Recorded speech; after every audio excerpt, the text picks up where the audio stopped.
And we're live. Welcome to the show. Nick from the band Stereo Joe. What's up, brother? Dude, I'm excited to be here, but I got to admit, I feel vulnerable. I feel a little naked. Like my nips are popping through and like people are staring at me because I'm not used to being on this side. I'm used I to know, doing the interviewing. I know, and we'll get into that. I'm bummed out. I know you said your boy Jimmy not feeling well, also just very busy. But we've had this scheduled, or we've been talking about doing this for like months and months, and then I canceled on you guys last week, and I understand you want to represent. So I mean, we'll do it. We'll do it, me and you. But Yeah. Yeah. we You, me, and Zeus, we're in this together. dude, every time I see you on Mondays when we do the Stereo Joe show, the dog is always in the same place. He is, and this time he decides to turn around. It's all on his own will. I'm glad that we got this end of Zeus. You said Zeus, right? Yeah, I agree. I think this is much more flattering side. Yeah, this is a good end of Zeus. For those of you listening and not watching, Nick has a dog. And typically we used to, or they still do it. They do a show. It's an online show called the Stereo Joe Show. It's an excellent show, and we'll get into it. But his dog is always on his bed in the background, but his ass is always facing the screen. And today we have the pleasure of seeing the dog's half face, I guess you could say. Yeah, and for those of you dog fans, he is a pit bull and he is a giant mush. He's not a one of those bad pit bulls. Oh no, he's insanely sweet. They got a Such a bad nice rap. dog. They got a Yeah, bad rap. exactly. It's because of how well trained they are. So if you train them to be good, they'll be good. If you train them to be bad, they'll be bad. Yeah. Yeah. I mean, it's unfortunate that they get that bad light. It is, but at least there's the people out there that can recognize and see through that and give them the loving homes, like the one we have right here. Now, did you raise that dog and train it? Yeah, absolutely. We did it Cool. all ourselves Oh, cool. since he's a little peanut. So that's why it's a good dog. Did it take a lot? Was it a lot of effort to or was it just normal? Hey, like this is right, this is wrong, good, bad, all that kind of stuff. See, it's a lot of effort, especially with the pit bull, because he has a lot of energy, even still now. But there were so many people home and around, and just kind of was a lot of people helping at one time. So it just kind of kept flowing. And since they're so smart, he just kept picking things up and learning new tricks and just always being eager to do more things. I got you. Good to know. It's good to know. But so Stereo Joe, I've never had this pleasure of seeing you guys play. We need to change that, actually. I know. You keep inviting me to these shows. Well, it might be a little last minute, but we'll do a quick plug right now. We're playing Sote Gastropub in East Stroudsburg this Saturday, the 26th, from 6 to 9 p.m. If you're available, feel free to come out. If any of you are available, feel free to come out as well. And well, this will probably air after the fact, so the listeners, the million listeners, will not be able to attend the show. No problem with that. At least you and I have the date. I have the knowledge. Yes. Yeah, exactly. And that's all that really matters. That's it's good. You and me right now. It's just you and me. It's us. It's the Johnny and Nick show. Yeah, that's what I'm saying. Jimmy's out. Jimmy, sorry, buddy, you're done. But no, tell me a little bit about Stereo Joe. Like I said, I was honored to be a part of last season. Again, we'll get into that whole thing, but I see you guys every other week, and it's a quick in and out. I've never had the pleasure of really finding out who and what and where and why Stereo Joe is Stereo Joe. So please tell me and the audience what Stereo Joe is. Sure. So Stereo Joe is a 5-piece high energy rock band from the NEPA area, North Jersey. We kind of are a love child. If Jimi Hendrix met up with the Beastie Boys and got a little bit of a funky mix with a little bit of let's say like some catchy tunes, like a little bit of a catchy hook, some catchy riffs. There's a little bit of flavor that comes from each member that really makes Stereo Joe special, because I think one of the great things about us is how diverse our music is. Even if you see between each EP that we've done, the music does change and continue to progress. So I think it's one thing that really is unique about the band. And most people tend to ask us, what does the name mean? What is the name? What does Stereo Joe actually mean? Who is Joe? And for those people wondering, it's kind of like we're a bunch of average Joe guys coming together, just playing some music, doing what we love, and there's a little bit of something for everybody. So the stereo part comes from the diversity. Is kind of like if you're listening to the radio, you get a little bit of flavor from each different artist. We try to bring that with our different songs, just each different member themselves with their influence and just everybody coming together to make one final product. And as far as Joe goes, it's spelled J-O. You drop the E. Is there a reason for that? Because if you try to search Joe, I think it's more common. And with so many things coming up nowadays, you have to find a way to make your name a little bit more unique. So it's just a way to get that name different, to stand out and make it so that people will remember it. Cool. I dig it. That Me makes too. sense. That all makes sense. Yeah, I think it was cool. And you guys just released, oh, not just, but recently, within the past year, I think, a new EP of sorts.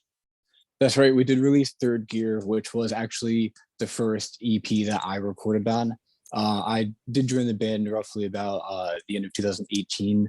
My first show with them was 2019, but since then, this was our first recording. We did have some music that we put out between then that was still being worked on behind the scenes. So this was really my first dive into the band and the world getting their taste of Nick with Stereo Joe. Okay. And you said you're a 5-piece band. Can you speak for the other members as far as who's who and who does what? Absolutely. So we got Jimmy James, who is our lead guitar, lead vocals, and we have me, Nick, who is rhythm guitar, on some days bass guitar, some backup vocals. We have Mark Tav, who is our steady bass player, who will swap out if I'm not playing on bass. We have Hunter Dean, who is our saxophone player, also plays baritone, and then Anthony Mann, who is our drummer. Saxophone, huh? You don't see that Yeah. often. No, and it's quite an interesting mix because for people who do know Stereo Joe, the first album did have a saxophone. The second album did not have a saxophone. The third album did not. So now we're currently back with the saxophone in the lineup. So not only do we have some of the old songs that we've been reviving with that, but also changing some of the new songs to kind of fit that as well. But also it's a new flavor to bring to the next set of recording. That's cool. It's always it's neat to see that kind of get kind of sprinkled into the recordings and even live shows. I remember I was seeing James Barrett. I'm not sure if you're familiar with him. I think you are. Mm-hmm. He did like a release show, I think back in September of last year in Scranton, and he was doing a song, and one of his guys pulled out a trumpet, and it really it added this dynamic to the song, like that would just, it was like, why didn't you do this initially? Because it wasn't on the recording, it wasn't on the album that way. It was just like they were doing this live show and they're like, let's do this.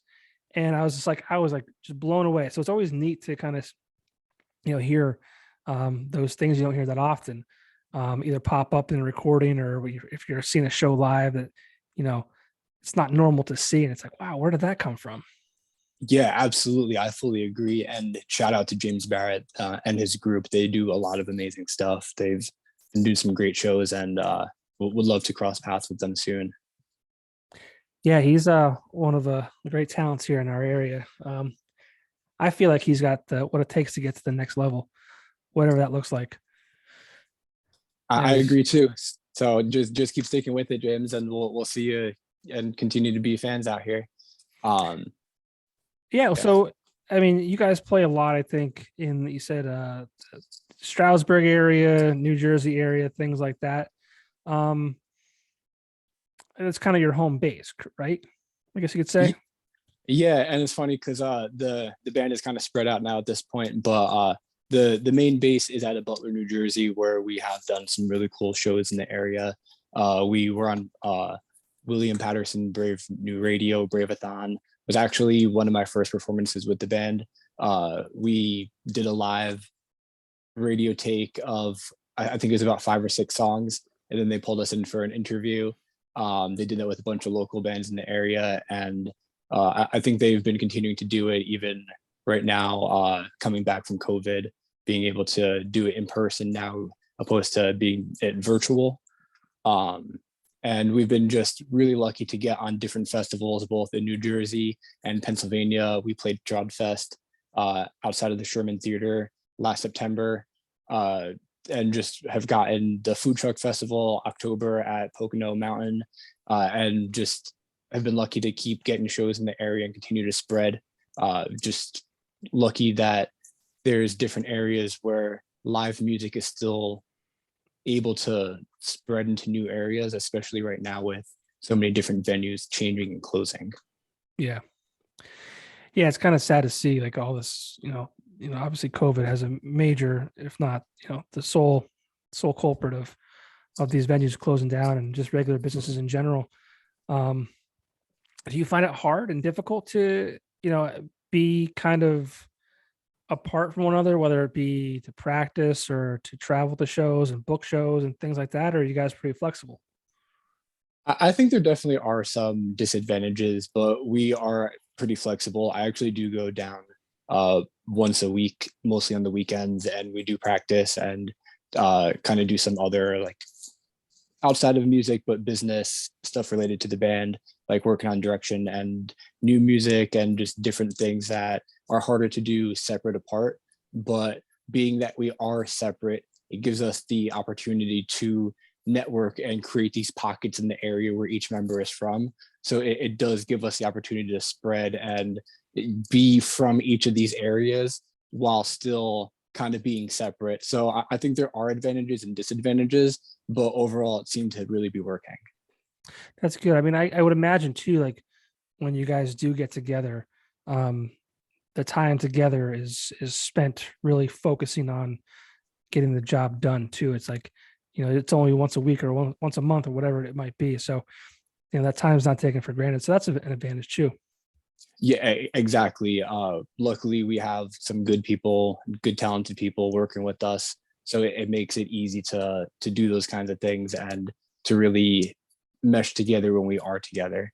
And the other guys do get together more often because they are closer together, being in Jersey and right off the end of New York State, being like over by Warwick.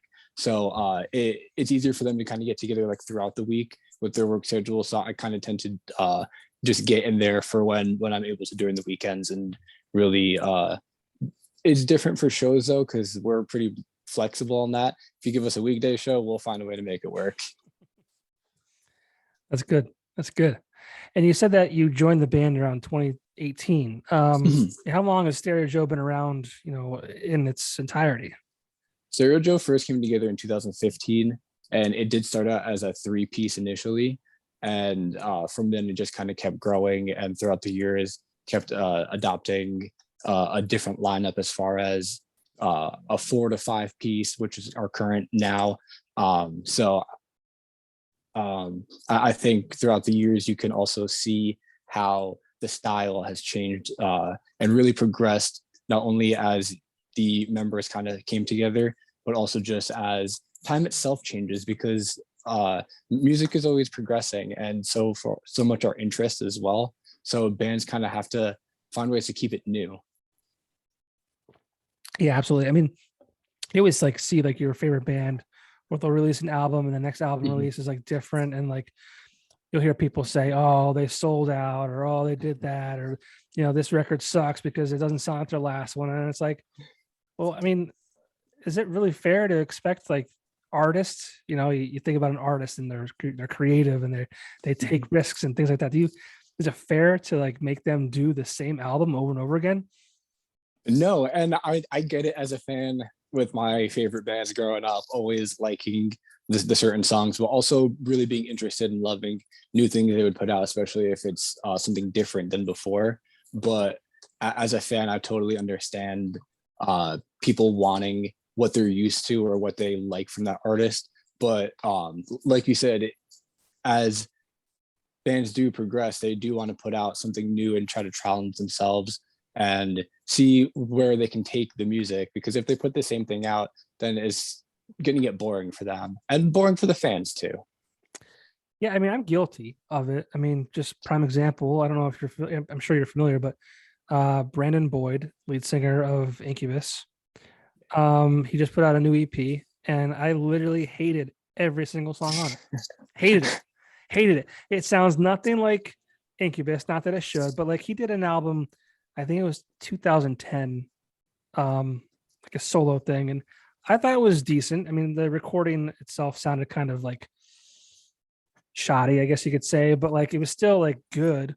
And then like he started putting out singles recently, and I was like, yes, I can't wait, can't wait. And I put it on, I'm like, this is terrible. And I put on the next one, I'm like, this is even worse. And I'm like, I want to like it. And I'm like, I'm not mad at him, but I'm like, I got excited for new music, and it's just not what I'm digging. Like I'm not, like I said, I'm not mad at him, but it is disappointing.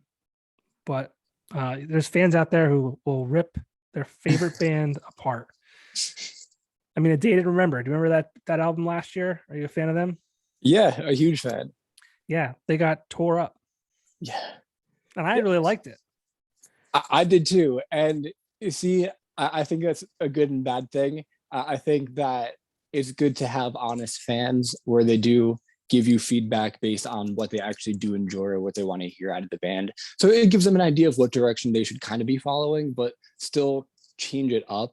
Whereas there are just some artists that the fans will like it no matter what it is, whether it's good or bad, they'll listen to it because it's that artist.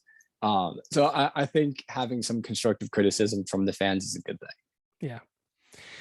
And as far as like who you guys kind of pull, what do you call it? I can't think of the word, but like who do you guys look up to as far as musicians? Okay, so it's actually a little bit different for each member. I know Jimmy personally is huge on like Jimi Hendrix, Led Zeppelin. Slash is a big reason that he got into music. And actually myself as well. Slash is a big one on my list. For myself and Mark, who have similar styles, for like some pop punk guys, we got into bands like Green Day, Blink-182. I'm huge on just all kind of bands that have like high energy, just like the pop punk, the metal guys. Someone that you can go to a show, just have a good time, do some crowd surfing, meet some nice people, and just like sweat and have like a full on exercise night while you're listening to good music. Bands like Rancid, Operation Ivy, Less Than Jake, Bouncing Souls, like just all different kinds of things.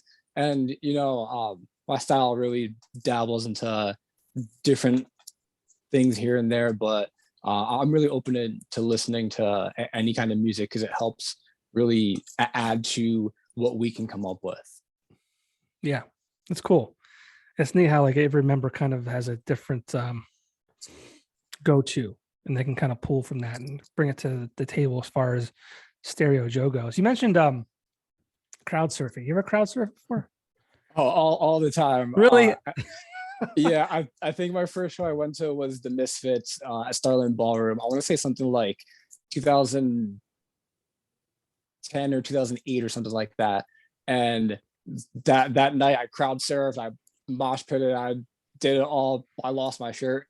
And that night on, I'm like, this is what I need to be doing. I need to be, whether it's on the stage or in the crowd, I need to be at shows. And I'm the guy that you meet at a festival or at a show that's there boosting up all the random people, like 30, 40, 50 people. By the end of the night, I'm just like dead, but have like all these people that are like, dude, thank you so much. Because, it's a way to have fun and interact with the crowd. And if other people are willing to have fun, I want to help them do it. I crowd surfed once, and I got into a mosh pit once, and I had a horrible. The crowd surfing was cool. I mean, the thing was I was in sandals, so I lost a sandal while I was crowd surfing, and I mean I didn't go to the show even planning on being like in an area where we could, But Okay. we had some beers prior to the show. You get those beer muscles and that confidence. You're like, yeah, fucking throw me up. Yeah. So I got up, I lost the sandal. So I'm watching the rest, and then like I'm thinking like, yeah, I'm gonna get to the front. This is gonna be awesome. And then they throw you over the front like railing or whatever, and like, yep, get back to your seat. And I'm like, wait, what? I don't get to stay here. Yeah, there's an art to that, getting people to drop you right by the front, Yeah, especially on those big shows where you want to get right up near the front. I yeah. actually do have a bad, uh, two bad crowd surfing experiences. One that was my own and one that was a friend's. Uh, I went to one of the last Bamboozle shows that was up at Montage Mountain, and my friend Rob was playing with Bowling for Soup. So I went crowd surfing all the way from the back to the front, which I got to say was like a few thousand people at the very least. And at some point, I lost my phone. Oh no. But luckily, those are the kind of groups where people find the phone and just want to return it to somebody that they know is having a bad day without it. And it turned up at the security later on that night. So luckily, it was fine. That's sweet. And what's the And second story?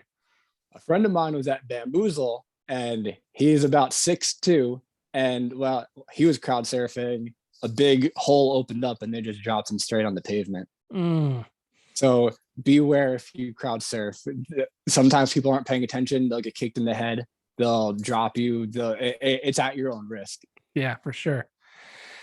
Yeah, I mean, I walked back to where my friends were standing, one sandal on, one missing, and I'm like, oh, I can't walk back to the car like this. So we hung around after the show was over. We walked up to the gate, and I'm like, I'm missing a sandal. Do you have one like this? And he looks down, looks like left to right. He goes, "Yep, here you go." And I got it back. Oh, dude, that's awesome. Yeah, That's a good ending to it. yeah, yeah. It's like you. I mean, I could have done it without my sandal. The phone's a bigger deal for sure, but it's still funny that we found it at the end of the day. Yeah, you never know. There are some weird things that turn up at the end of shows, but you never know somebody's gonna want to pick one of those things up. Yeah, I think that was 2004. So I was like 20, 21. I just turned 21, like a few months prior to that. Oh, nice. And then like when I got into a mosh pit, I think that was like 2006 or 7. So I was like 24, 25, and that was stupid. I'm not, well, I mean, back then I'm heavier now. But back then I was like 100 and I don't know, 160 pounds, 165 pounds, whatever, skinny, like nothing to me. And again, the beer was flowing, and I said, all right, I'm gonna do this. And yeah, I got my ass handed to me. I remember waking up and walking down like the stairs outside of my apartment the next day, and like just every part of my body hurt, my hips were crushed. It was terrible. Damn, what show was it? I believe that was it was the band was when they first came out, they were called Syphilis, and then they changed their name to Spit Can. It was at Nightcaps in Edwardsville, Okay. which is like near Kingston, that area ish. I'm not sure how familiar you are with that area, but I'm trying to think of another. I'm familiar where Kingston is. Yeah, yeah. Okay.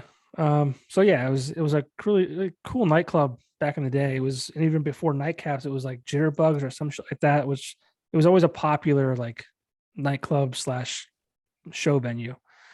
I think it closed up in 2000. Man, I want to say like 2010 or 11, maybe. I forget, but it hasn't been open since. Oh man. But Yeah, yeah. and that's another thing about I'm sure it was a harder band, like a little Oh bit of yeah. a heavier Oh metal. yeah. That too, it depends on the kind of crowd. There's some crazier mosh pits that I'll kind of just keep out of. I'm more like the rock punk pop punk ones that people are kind of just like running around pushing each other. I think I went to Papa Roach at Sterling Ballroom, and there were a bunch of guys in there. There was one guy who was like a little bit older, but still out there in it. And somebody pushed him and he fell over. So a bunch of people like backed up and helped him up. So which I thought was like really cool. Yeah. What's the craziest thing you've seen at a Stereo Joe show? I mean, do these shows get wild? What's up? Well, we try to bring some antics to the stage ourselves. As far as in the crowd, one of the craziest things I've seen. Um, I don't know if he'll get mad at me for telling this story, but this predates me. And Jimmy, I hope you don't get mad at me for telling this. But they were playing a bar that we have frequented since then, and there was one girl who was just really into him throughout the night. And while he was playing, he just walked right up to her and started making out while he was still playing, and the crowd went crazy. That's rock star shit. That's what I'm saying, man. That's fun. That's fun. That was probably not recent, right? It was back in the day. Yeah, that was back in the day because that was before I joined the band. You can get in trouble. You can get in trouble doing that now. Oh yeah, you never know. Yeah, it's a different world.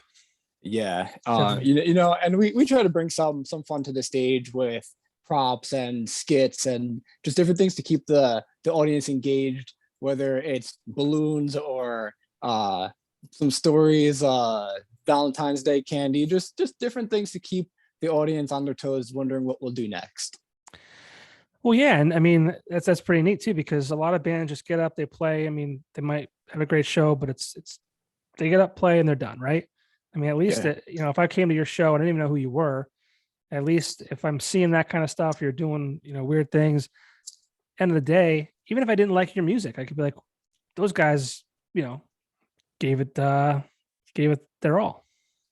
Yeah, we're there more than just to play the music. We want everybody to really feel engaged at the end of the night, to feel like they were involved, but also really entertained beyond just hearing music.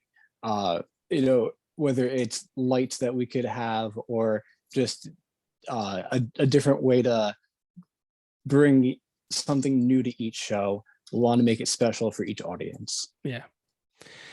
And you mentioned a lot of venues. You mentioned the Starland Ballroom. We're talking about stuff in like my area. You also work at a venue, correct? That's correct. I work at the Sherman Theater. I balance the books in the accounting department. Oh, really? Yeah, I do. I actually started out as a box office attendant, and over the years, kind of worked my way up. Oh man, I was thinking like you were like a booker or like a concert promoter type thing, and no, I'm not that books. cool.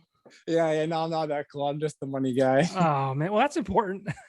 yeah, no, that is important, but yeah, and you can make sure you save yourself during the COVID lockdowns. Like, oh, we'll just move this number over here and.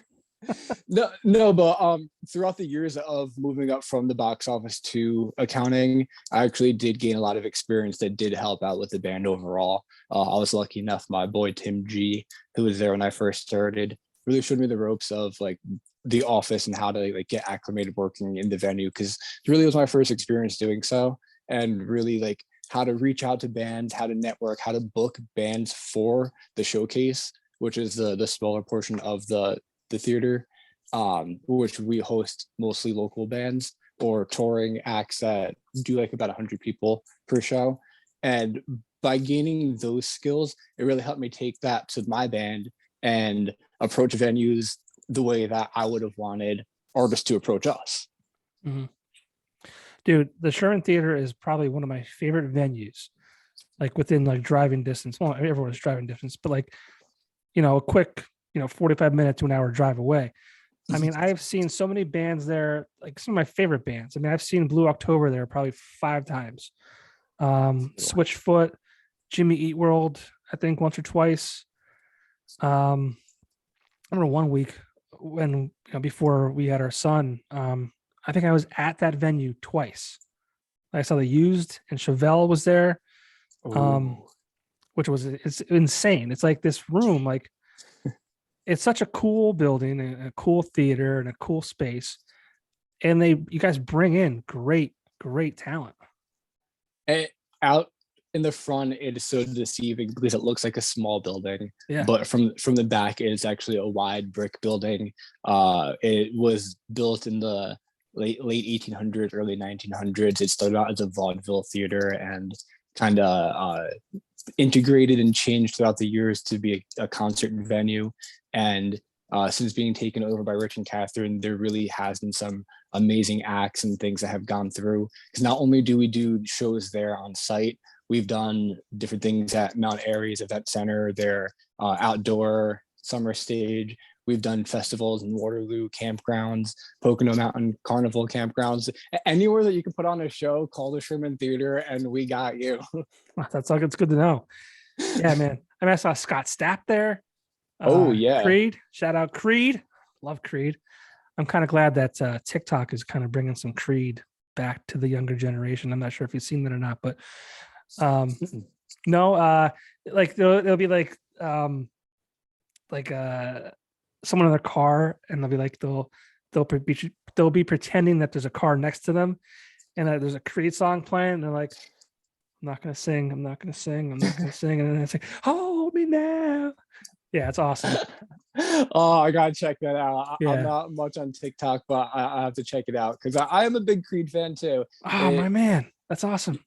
There a lot of people underestimate the talent of the artist in that band.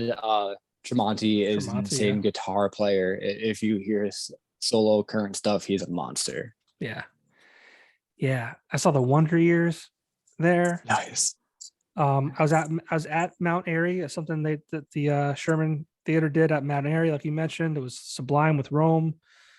Yeah. And somebody else. Yeah, I mean, and I love that little town. I mean, my wife and I, like, that's such a cool little town. We always do the Sarah Street Grill before any Sherman Theater show. Can't go wrong. Yeah, we've tried to spend the night a couple times there instead of having to drive home. With the floods a few times. We went to floods just this past October, after Blue October, and it was weird, man. It was weird. Like, we're old, right? I mean, we're parents. Like, I'm at the time I was 38, 39 now, so she's like 34, and there's like, it's a COVID still, and like, we're like in this bar. I think we walked in one bar before that, and we're like, this is way too young for us. So like, we found floods.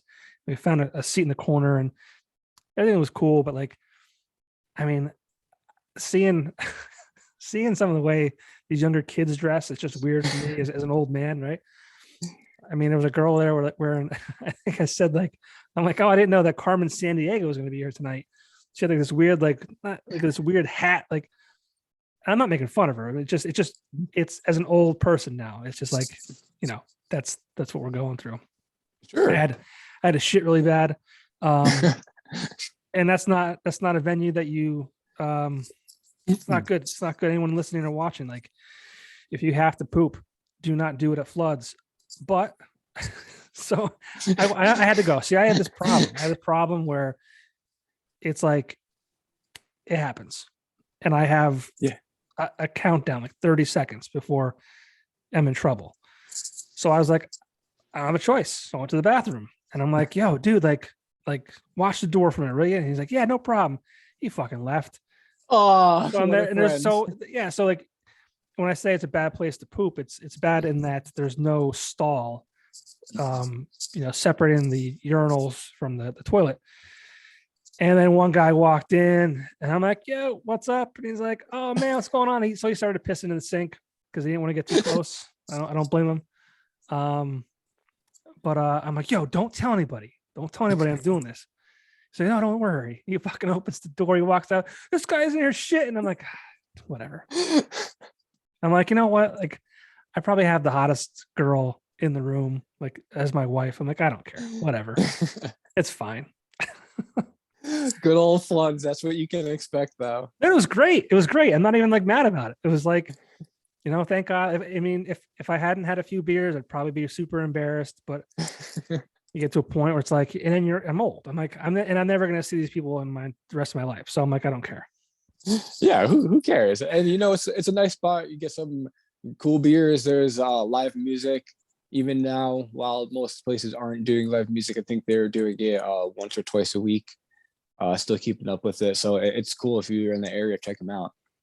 Yeah, you have Main Street Jukebox on that main drag there.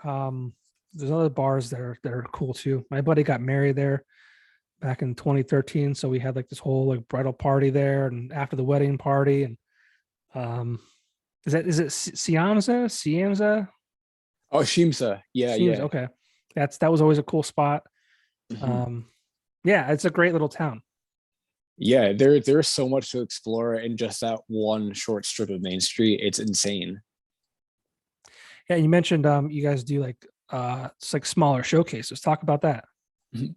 So in the Sherman Showcase, it's a venue, sister venue to the Sherman Theater, right next door to it, that holds 100 people standing, about 50 to 70 seated. And it's a cool way that we're able to get local bands from the area, smaller bands that are touring coming through, and just different acts coming up in the area. They do comedy shows. We actually did our first ever live episode of the Stereo Joe show in person at the showcase, and we had an audience there in addition to streaming it.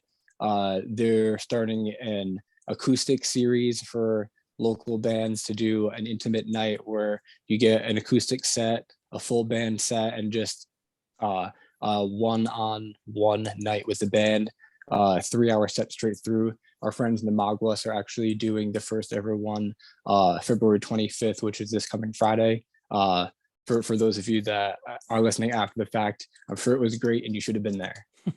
You missed out. Big time. Another great band. Yeah, great band. Yeah. Oh, dude, they're so great. I actually had the pleasure of meeting a couple of them in person for the first time this past weekend. While I Oh, was cool. working at the box office at the Sherman Theater, they were in the area handing out flyers, networking, which I recommend to bands who are going to new area for the first time. Meet some people, just get your name out there, advertise, even if it's putting flyers up in local businesses. Get people thinking about your band name. So if they're looking for something to do that night, you're still fresh in their mind.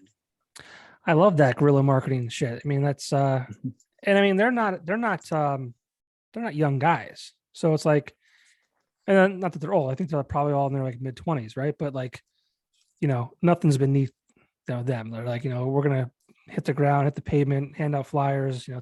That's neat. Yeah, they do impressive stuff. Last time they played the showcase, actually, last time they played the theater, they opened for Secondhand Serenade, and they brought 2 buses of people. I believe they're doing something similar at the showcase this time around. So they really are doing some incredible stuff. That's cool. Well, you mentioned the live Stereo Joe show, and I want to talk about this Stereo Joe show. Um, Yes. I don't want to take too much from you, but I mean, like I said, I was honored to be a part of it. If I'm ever invited back again, I'd be more than happy to be a part of it again. But you guys started this show, and I'm assuming you started it when COVID hit, because we were, what else are we going to do, right? But you guys were able to create a weekly, and I think it eventually turned into bi-weekly, uh like a live comedy slash band discovery slash artist performances slash you name it. And I don't think anybody who like watched it like for the first time or whatever it may have been, like, I don't think they could initially appreciate how much time and effort really went into all of those, all the scheduling. You guys kept to a strict time. It was almost like if your segment was 8:45 to 9 o'clock, 9 o'clock came, you got the cane, you're out, Jimmy's on to the next thing. Like, talk a little bit about the Stereo Joe show. The Stereo Joe show first started out when things kind of shut down and there were really no places for artists to kind of have outlets or venues to get themselves out there to really perform anymore. Most things are just kind of on a hiatus all around. And even myself and the band weren't having the opportunity to meet up just because things were so weird and separated. We were just still kind of finding a way that we can still get together and do something that uh, would make an impact, and a way that we can strengthen our ties with the other artists that are still trying to push past what's happening right now or at the time. And it started out as an idea that we had previously as a podcast that we just never had the means to be able to do so. But with time freeing up and the accessibility to virtual meetings and everything just strengthening over this time, it was an opportune time just to hit the ground running with it and just kind of put our ideas together and see what we can make out of it. The first season itself, if people go back to it, we had guests on Jimmy's TV, phoning in through Facebook Messenger, and it was different than what we have now because we were still trying to figure it out. And we were just so excited about doing it. We were doing it any way that we were able to. And we were lucky enough to have so many amazing artists that we knew personally, but also were able to meet just by messaging them and reaching out about the show that were so excited to join us and help make it what it is today. Yeah, and talk about some of the artists that you've had on. I mean, I think it's spanned from local artists to even some national people or artists. I think you had Tantric Yeah. on at some point. I mean, you've had some like you said, like people were pumped and excited to be a part of it. But like, talk about we the guests. Yeah, we've been lucky enough to get artists of all caliber, from local guys that are new to open mic scenes to people like Victor Wooten, five-time Grammy Award-winning bass player, his brother Joseph Wooten from the Steve Miller Band. We've had on members from Gogo Bordello, Tantric, Sister Salvation, just all bands from the area, and even bands from other countries. We've been lucky enough to get bands from Ireland, Canada, just different places in the UK. I think we've had some Australia, New Zealand bands. Just really cool to reach out there and meet other artists that we would normally have not crossed paths with because it's so far away and such different genres coming together. It's just been an amazing, incredible, humbling experience, because we've even had on people that are not musicians, people that are just artists that do filmography, or we've had on Phantasmagoria, which is this traveling circus, but also like they do like horror theme, but when they came on, they had a fire spitter perform. So it's just a lot of different amazing things, and we love having different artists come to collaborate and just come together to show the world what they have to offer. And I think you're 3 or 4 seasons in now. We actually just finished our 4th season. We Season. are working on a date for the 5th season, which I do believe will be coming out beginning of April. We will discuss more details on that further, but Johnny, we would love to have you to continue forward with us. Yeah, that'd be great.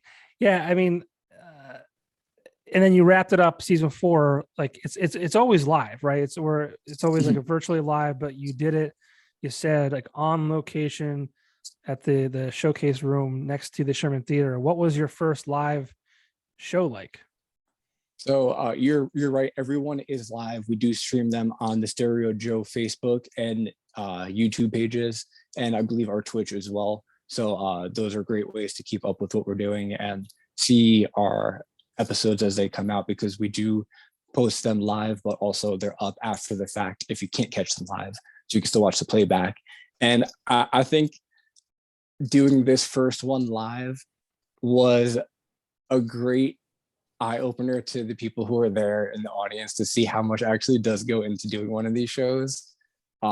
It was slightly different than a regular Stereo Joe show, where we do a sit-down interview and then on a one-song acoustic performance and just kind of swap from artist to artist. This live in-person one was a little bit more open to the way that we did it. We had a member from each band come on together to kind of do a group activity, kind of go head to head, have the bands compete and just really get into it.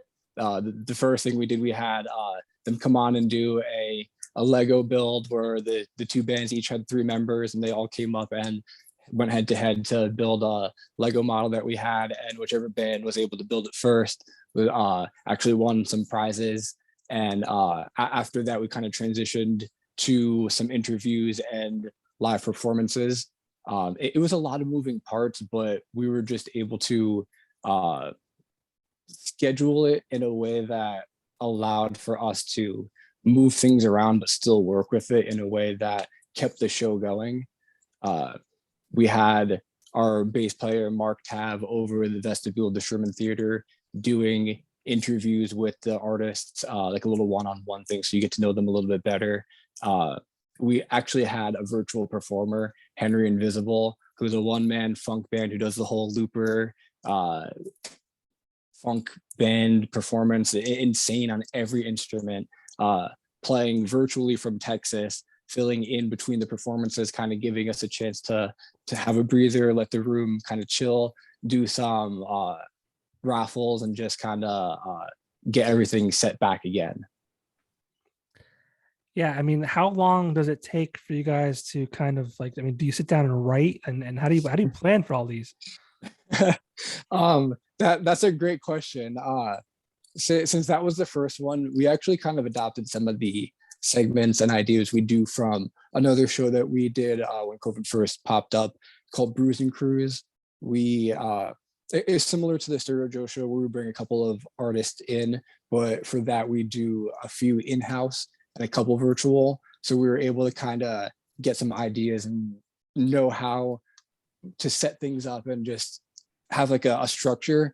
But it's really myself and Jimmy just coming up with different ideas and seeing what sticks and bouncing ideas off of each other.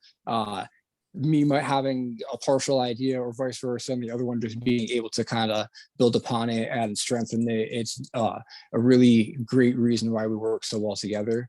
We're just able to keep ideas flowing and just kind of come up with things that on our own we normally wouldn't be able to figure out.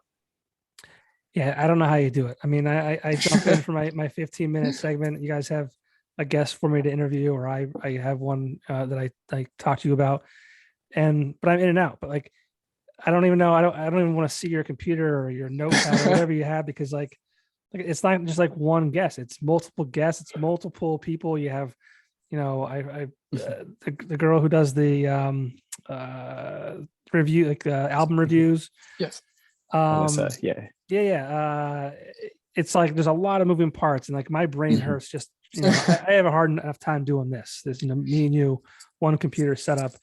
That's too much for me. Like, it just, and then when you guys first started doing it, it's like, this is like wild that these two guys are just like, just doing this. And I loved it. Like, I remember we did like, was that like a poker dealer or a blackjack dealer or something? Like, so like I'm over here with my setup. I have like my phone out showing the cards, and I have my video over here with the computer. Like, I was like, man, this is wild.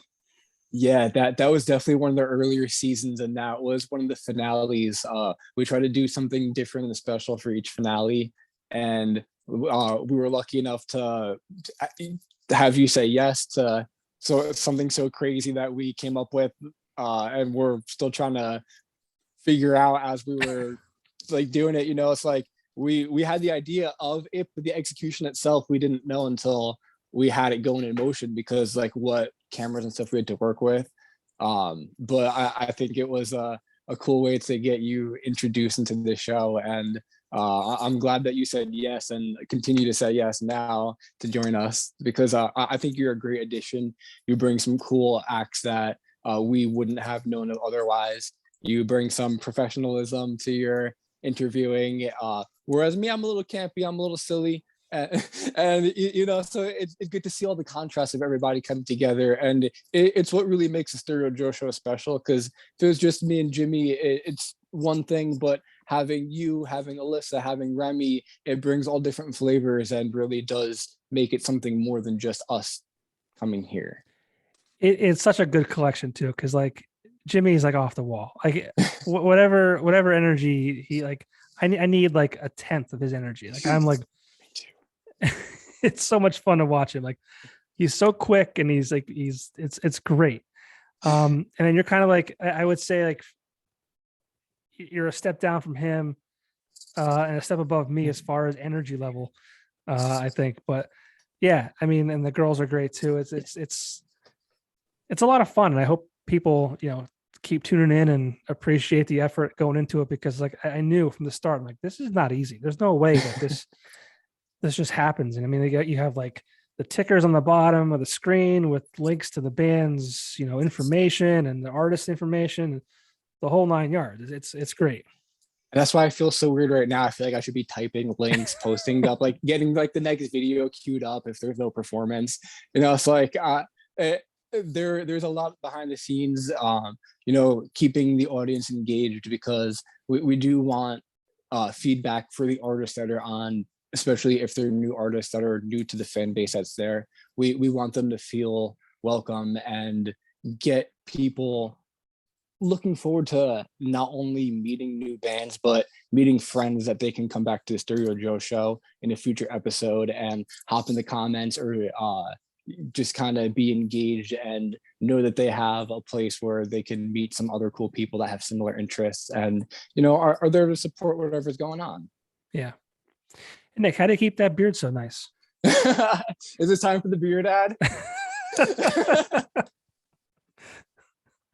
No, but we are partnered with the Beard Struggle. I do try to keep this thing tamed. I think it is a little bit overdue for a cut, but it is the winter right now, so I'm loving the extra insulation. Yeah, you need a shampoo sponsor too. Got that beautiful hair, you got the beard, everything. It's all well maintained. You're right. We should talk about that because this hair definitely loves some shampoo. It reminds me of it's not as curly as that. Was it Troy Polamalu or something like that from the Steelers? Yeah, you should see it if I don't brush it though. It does get a little bit more wild. Yeah. And I do get Cat Stevens, a little bit of I forgot who from the Beatles, George Harrison. Okay. And the most common one, Jesus. Sure, of course. At least you don't get Joey Fatone like I do. Dude, you want to hear a funny story about? I would love to. My most recent Joey Fatone situation. I work for Axelrad Screen Printing, and we were at a trade show in Connecticut back in end of January. So it was middle of January, not important. And we're out to dinner. We have some clients with us. We're out to dinner. And the guy I work with, he handles an account, and like one of their reps is there, and like I'm sitting at one like across the table from them, like kind of like 3 seats down, and they're sitting like in the corner. And we're hanging out, we're having drinks, we're eating great food, appetizers, you name it, right? And I look out of the corner of my eye and I see this girl, and she has her phone like aimed at me. And I'm like, and I don't know her. I didn't even say hi to her yet. Like, and I'm like, are you taking a picture of me? And she's like, she quick put it down. She's like, no. I'm like, are you taking a picture of me? What are you doing? And the guy that I work with is like, dude, don't worry about it. It's cool. I'll tell you later. And I go, and I just look, and I'm like, Joey Fatone? And she lost it. She's like, that's exactly what she was doing. She was trying to take a story for Instagram. So she took this video, she put it on her Instagram saying like having dinner with Joey Fatone. All her friends start messaging her saying like, oh my God, are you really having dinner with Joey Fatone? And you gotta keep in mind, like I have my hair done, like I'm in like a nice sports jacket, like not normally like like this, like, but yeah, it was hilarious. Dude, I think that's great. And Joey Fatone, he's the man. I don't think that's bad to be compared to him at all. I mean, there's worse things that could be said. I'm sure there are, but I'll take that. I'm really trying to get him to be a guest on this podcast. Like I'll throw up a side-by-side picture of each of us, like on Instagram every now and then. And people that I know claim to have like connections to him, but none of them have come through yet. I don't know if they've just not tried, and I haven't pursued it hard enough. But those of you listening, help make this happen. Yeah, yes. we should do that. We need to get that side-by-side picture and then tag him in it, and then get a lot of people tagging him over and over again, so that there's like a collection of like thousands of people tagging him. Yes. So that he has no choice but to come on. I mean, I think if he saw the photos, it's like side by side, he'd be like, I have to do this kid's podcast. Like, I have to. Right? You would think so. Why wouldn't he? What else is he doing? Well, he's actually doing a lot. I think he just launched some kind of new show or some kind of new thing. I forget I saw. But yeah, I mean, look, Joey, give me 20 minutes. That's all we need, man. See, 20 minutes. Before you know it, you'll be asking for a second interview, Joey. Yeah, exactly. Joey, let me introduce you to my 10 listeners, please. No, dude, this show is awesome. I'm really stoked to be on it. It's an honor to be here. Thank you. The band really appreciates you featuring us, and we've been following you since the radio, and really love what you do. And giving an outlet like this for bands really is huge for us. Yeah, thanks, man. I'm glad that I was able to, after the show was canceled, I was like really kind of bumming and trying to figure out how to stay involved. And um, I hope this is enough, and I hope to do more. I've got some ideas. Hopefully that I can work out this year. But I mean, my goal is just to give you guys a platform, and people like creatives. It's just an area to talk about who they are, what they do, and why they do it. Yeah, and you've had some really interesting guys on here too. So I would love to see what you have planned for the future. Yeah, I almost had Johnny Gomes, which is not a musician, but he's one of my favorite baseball players, 2-time World Series champion. I just reached out to him on Instagram. He responded, like we had a date picked out, like it was like during work hours. And I'm like, so I waited an hour before I responded to him. And I'm like, yeah, let's just figure it out. Let's do it. And then he kind of like went dark. And I mean, I know he's busy too, but like the fact that he even responded to me was like insane. But yeah, and I think that was also one of the huge things about the shutdown, was that there was a lot more time for people to be on social media and kind of reach back out to fans who would reach out to them, and was a great opportunity for you to make those kind of connections. So Johnny, if you're listening in the future, you got to come on this show. Johnny Gomes, do it. I reached out to my one of my favorite artists, Pete Yorn. Not sure if you're familiar with him, but if you're not, check him out. He's got a new album coming out probably the next few months or so. But he actually responded to me too, and I was like, "Holy shit! Like this is like my hands down favorite artist ever." Oh, dude, that's cool. I don't know if it's gonna happen. I just was pumped that he actually responded, and he gave me a name. Like I'm like, "Hey, I don't, I'm sorry if I'm bothering you. If you're not supposed to be handling this, like if there's a guy that I should talk to, let me know." And he's like, "Yeah, no problem, dude. Like here's the guy to reach out to try and set this up." And he's like, "Maybe we can do it during the album release." And I'm like, "Dude, like you have no idea." Like, nice, dude. That's half the battles, finding the right person to reach out to. yeah. I mean, I just sometimes, you start hitting up Instagram messages and just seeing what sticks. You never know. I don't know if you're familiar with the band Less Than Jake. Yes. Of course. I did reach out to one of their band members, and he tried to strike a deal with me. He said if I can get him Weird Al on his show, because we had the bass player from his band on previously. He said then he would do our show, but we're still trying to work on that. Nice. Yeah. Well, good luck with that. Thank you. I hope that pans through, and as well, I hope yours do too, because that's really exciting. It's cool to be able to do this and provide outlets for new artists that are up and coming. But it's nice every now and then to also be able to have on bands or artists, or even just people throughout your history that you grew up liking or influenced you, and being able to kind of talk to them and ask them questions and get to know them on a personal level, and let them know like the impact that they've made. Yeah, and that's what it was like with Tantric, and I know you guys had him on too, Hugo. That was like surreal. I mean, first that was when I say difficult interview, it was not a negative thing on him. Like he's got a lot of energy, right? Mm-hmm. And I didn't know what to expect. I should have done some more research, looked up some past interviews, but I kind of like going into them like with the unknown and trying to tackle it, because I think it comes off more raw and genuine. Oh, for sure. But I mean, he disappeared for about 6 minutes at one point because I think his phone died. But I mean, that album when it came out in 2001, I think it was. I mean, that for me, like my friends had that on repeat. Like it was just like it was part of it. I told him it was a soundtrack to my freshman year of college. And I mean, he probably hears that a lot or whatever it might be. But like for me, it was like, I can't believe I'm talking to this guy. This is insane. Mm. And Yeah, unfortunately, like they're not the level now that they were, back then. But I mean, these things happen and it is what it is, but it's still crazy. yeah, and they are all really cool, down to earth guys. It's insane to be able to interview them after them having such success, and even still today doing some big things. They played a couple years ago with